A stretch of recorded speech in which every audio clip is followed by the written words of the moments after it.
Sejam bem-vindos mais um Autoanálise BR. Meu nome é Valdez Amorim, o seu canal de notícias para os assuntos mais atuais e relevantes. Hoje o assunto é os serviços sobre demanda, os serviços que você contrata com as montadoras. Temos na bancada, além de mim, os engenheiros André Dantas, Fábio Pangowski e o empresário Christian Matos. Vamos direto ao assunto.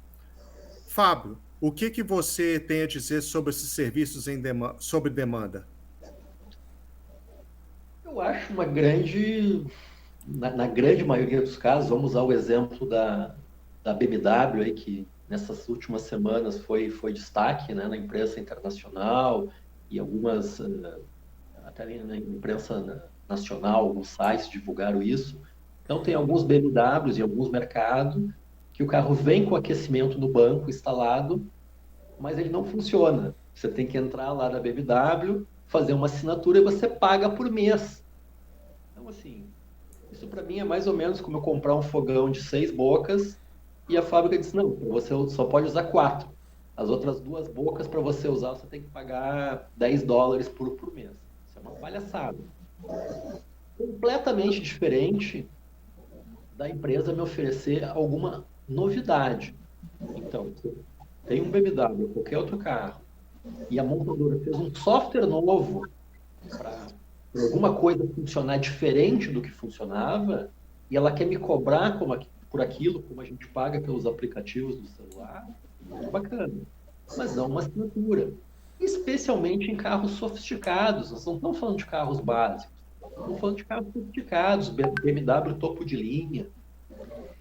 E, por curiosidade, eu fui procurar como é que está isso no mercado internacional. Então, achei alguns exemplos. Mercedes nos Estados Unidos, dependendo do modelo, você pode instalar lá o aplicativo da Mercedes no celular e você compra por US$ 35 por ano a função de ligar o motor do carro à distância. Né? E aquecendo, em situação de inverno, ligar o ar-condicionado, esse tipo de coisa. Também é uma bobagem, porque a função já está lá. Qual é o gasto da Mercedes para usar essa função? Completamente diferente, por exemplo, do sistema, esse que a General Motors tem, que a Chevrolet tem, é o sistema de assistência aquele, como se chama? OnStar. OnStar. Aquilo muito bem, porque aquilo você aperta num botão, uma pessoa te atende do outro lado. A BMW, tem uma pessoa que eu conheço que sofreu um acidente, o carro dele bateu, abriu o airbag, um segundo subsequente tocou o celular dele. Seu fulano, o senhor sofreu um acidente, sim, o senhor está bem, sim, precisa de guincho, precisa de ambulância. Quer dizer, a fábrica me cobrar para isso, muito bacana, porque é um serviço. Agora, habilitar a função de ligar o carro à distância, uma bobagem. A Audi na Irlanda, porque na Irlanda foi o primeiro que eu achei, isso varia de país para país. Se você tem um Audi desses elétricos, o e-tron e o e-tron Sportback, pode ser, Valdez? Sportback, isso mesmo. As duas versões elétricas da Audi, na Irlanda e não sei em quais outros países, você pode comprar por... Vamos ver quanto que custa isso aqui. Não achei preço aqui. O estacionamento automático, né? Aperta na tecla, o carro estaciona automático, que alguns carros nacionais aí tem isso e não cobro nada por isso. Por que eu vou pagar US$ 100 mil por um Audi sofisticadíssimo e eu tenho que pagar por uma coisa que o meu Volkswagen de cento e poucos mil reais faz isso? É o T-Cross. Só para equilibrar o tempo, Fábio, vamos deixar agora o Christian. Ô, Fábio, eu tenho um exemplo disso, até da própria BMW, de um amigo meu de São Paulo, né? Ele é um cara que é totalmente ligado à tecnologia, o cara é diretor da Uber, inclusive, né?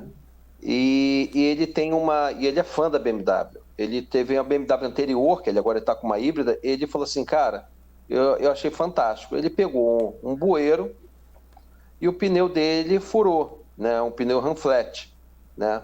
E ele, cara, como é que eu descobri que meu pneu furou?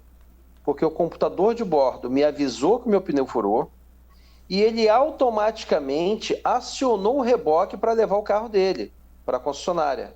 E ele não pagou por isso, né? Então, assim, ela poderia ter cobrar por isso? Poderia. É exatamente Essa isso. é que eu pago com prazer. Aí é que tá. Uhum. Essa eu acho que vale a pena cobrar, entendeu? Sim, Essa sim. é Exatamente. Aí veio assim, aí veio o lado ruim da história. Ele levou o carro para a concessionária. A concessionária, olha, eu não tenho pneu, o pneu está em falta. Eu falei assim, previsão de chegada daqui a, sei lá, 2, 3 meses. Ele, não, eu preciso do carro, eu uso o carro para trabalhar. Ele vai de Paulínia, onde ele mora, para São Paulo, todo dia, quase. Ele falou assim, eu posso comprar... Aí ele pesquisou na internet, achou o pneu, falou assim, eu posso comprar e vocês colocam para mim? Não. Aí veio o pior. Se o senhor não colocar na concessionária, você vai perder a garantia do seu carro. Uma troca de pneu. Aí depois, com muito custo, ele tirou o carro daquela concessionária e levou para uma outra, que falou assim, não, tudo bem, a gente não tem o pneu, mas a gente autoriza. Aí cobraram. Ele falou, cara, tudo bem, eu pago a mão de obra da montagem do pneu e tal, e resolveu. Pois é, isso é o que a gente falava nos bastidores, da coisa de pode ou não pode. Se ele tiver um problema com esse pneu que ele botou que não foi autorizado, ele entra na justiça, incomodação, justiça, Sim. advogado, mas ele ganha, porque não tem justificativa para a montadora não permitir que coloque aquela peça.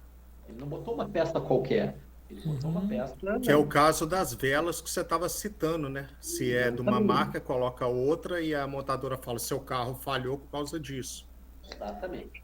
Mas o exemplo do Christian é muito bom, porque a BMW não está cobrando por isso, mas poderia cobrar, e eu, como cliente, eu vejo um serviço ali, eu vejo um... Agora, seu Christian, o senhor quer aquecer os seus bancos, paga, a gente libera. Se não pagar, o senhor não... Ah, por favor, tem cabimento. André, agora para complementar, você estava falando daquelas duas práticas, quais são elas desse modelo de cobrança? Existem dois fenômenos que a informática permitiu que ocorresse de uns tempos para cá, que existia muito em software e agora está começando a vir para o mundo físico, né? Então, o primeiro é o chamado anti-feature, e o segundo é a questão do micropagamento. Então, por exemplo, anti-feature. Vou dar um exemplo para vocês. Um amigo meu comprou um Jetta básico, né? Aí ele começou a hackear, a explorar sites hackers, né, da parte de automóveis e descobriu que todos os Jettas, do básico até o mais sofisticado, a parte eletrônica era a mesma e a programação era a mesma. Não tinha diferença da programação.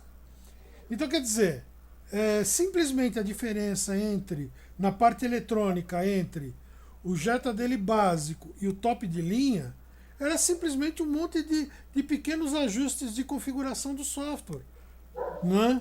Mas você tinha que descobrir onde é que estavam essas informações para você poder alterar. Então, por exemplo, o ar-condicionado dele, que era um ar-condicionado extremamente básico, né? aquele bem pé de boi, ele pode colocar a função digital, ar-condicionado por zona, enfim, melhorou bastante. E ele conseguiu liberar uma função que tinha no carro, né?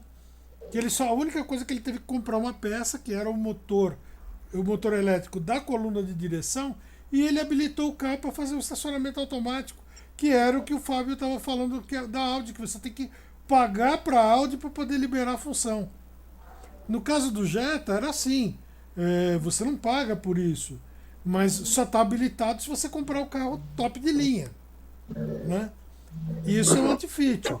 Então, deixa eu te interromper, mas aí tinha que botar um motorzinho, né? Aí eu até entendo.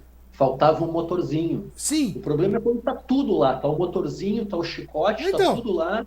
Não, e o cara só desbloqueia. Mas é que tá. Foi só colocar o motorzinho saiu barato, ativou a função, o carro estava estacionando sozinho. Mas isso a fábrica não quer nem ouvir falar que se informou isso daí para o consumidor, sabe? Teve um caso de anti-feature que foi muito pesado, muito discutido na época, quando a Apple lançou o primeiro iPhone. Porque existiam 2 modelos de iPhone. Um era sem GPS e o outro com GPS. Né?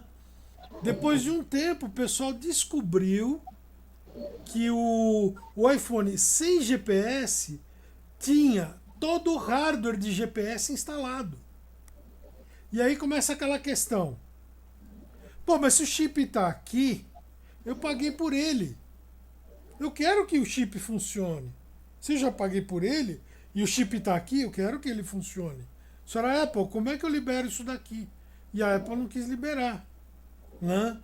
Aí o pessoal quis hackear e a Apple falou, não, você não pode hackear isso porque existe uma legislação nos Estados Unidos que é a DMCA, que não permite o hacking, porque você está violando direitos autorais de projeto do equipamento. Né? Mas o pessoal mesmo assim foi lá e hackeou, fez lá as tramoinhas lá e botou para funcionar. Qual foi a solução para a Apple? Quando veio o próximo modelo, todos eles já viram com GPS e não teve discussão. Mas o anti-feature é uma situação antipopular. Tá? A questão do anti-feature não ser muito conhecida, porque normalmente se torna um segredo de fábrica. Então não tem muita polêmica. Agora, aí entra o segundo fenômeno, que é o micropagamento. Micropagamento é extremamente polêmico. Por quê? Porque existem coisas que são assim.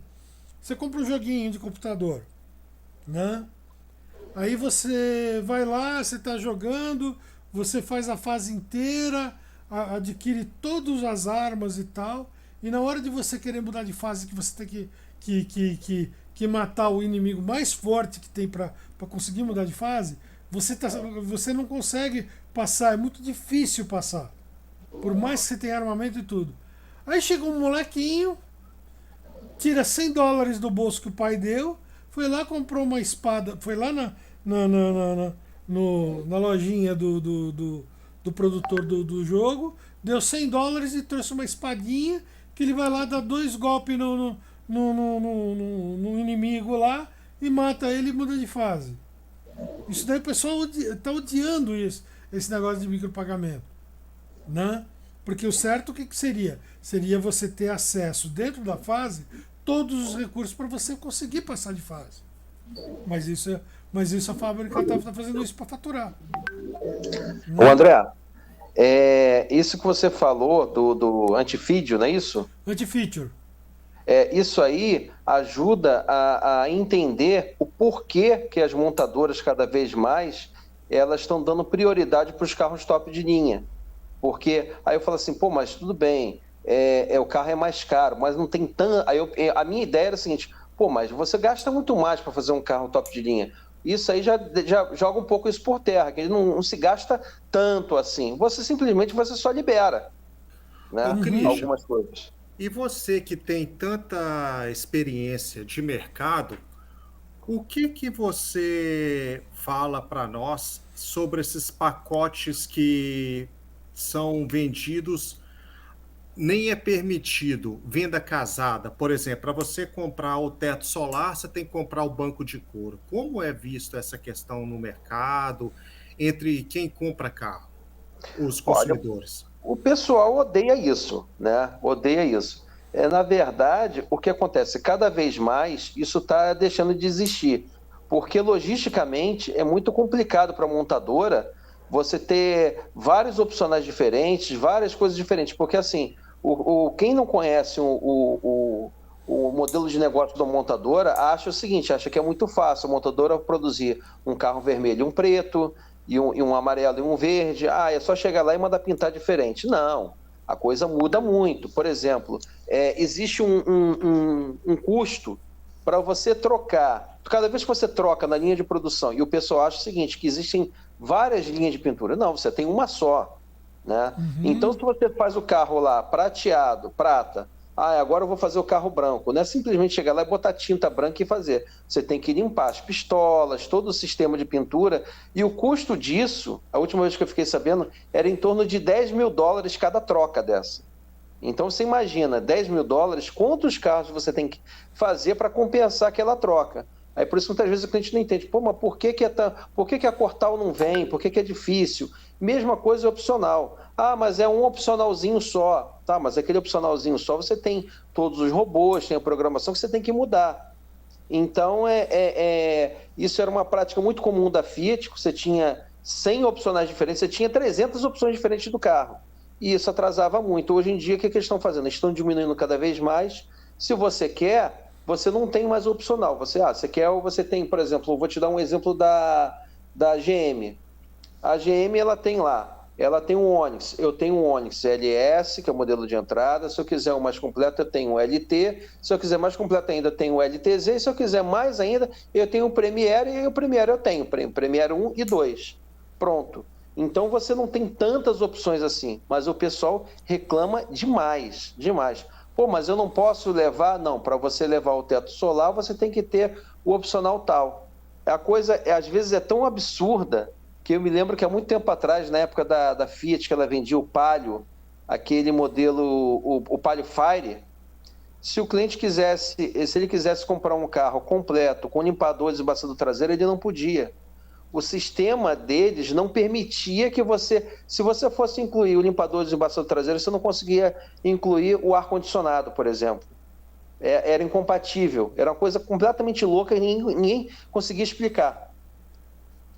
E aí entra aquela questão, mais uma vez, já passamos do tempo, vamos então entrar nessa reta final para todos, para ir para o bola de engate. Entra na questão que acaba que é sempre simplificar e produzir o máximo possível dos carros sem trazer prejuízo para as fábricas, né? Sim. É mais ou menos o que o Henry Ford disse.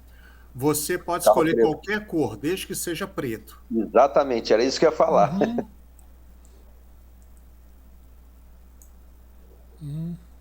Fábio? Não, naquela época tem uma explicação para isso, né? Porque o preto era a tinta que secava mais rápido, né? Você está no livro dele lá, que é muito interessante. E, obviamente, não precisava ficar trocando de...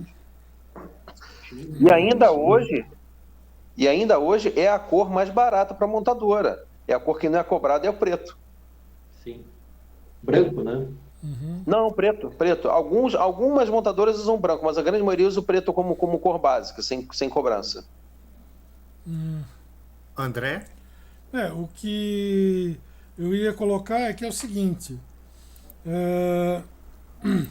o que torna para o consumidor essa questão do anti-feature e do micropagamento extremamente odioso é que é o seguinte: você foi lá, você comprou o carro, a peça está lá, você pagou por ela, a empresa não teve prejuízo por colocar aquela peça lá, né?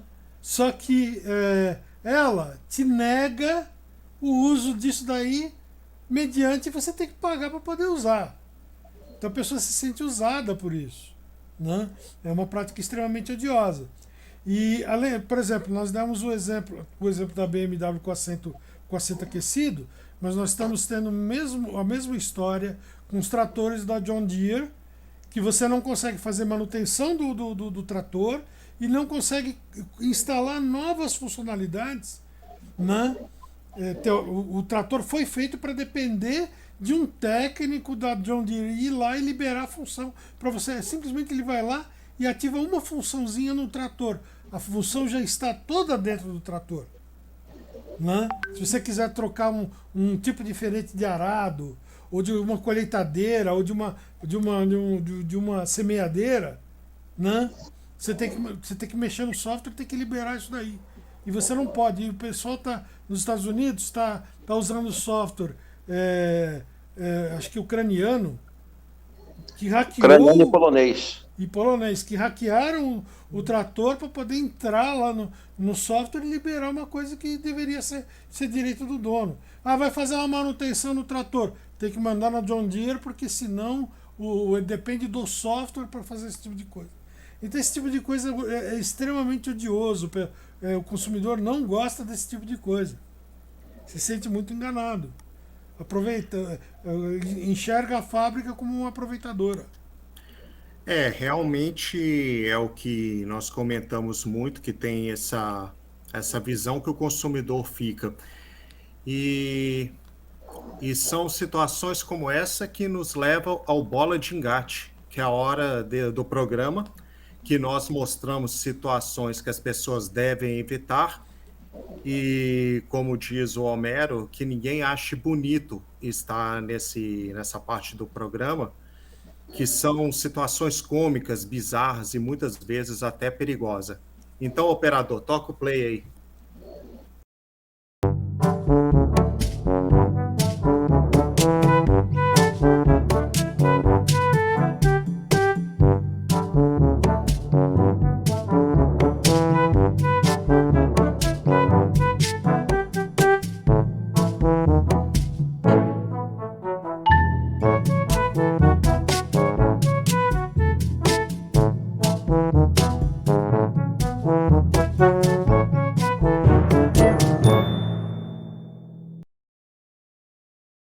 Bom, o programa de hoje é esse. Muito obrigado pela presença de todos. Compartilhem, curtam, dê like ou dislike, comentem o programa para fazermos cada vez melhor e debatermos os assuntos mais polêmicos. Obrigado a todos e até o próximo programa. Até mais.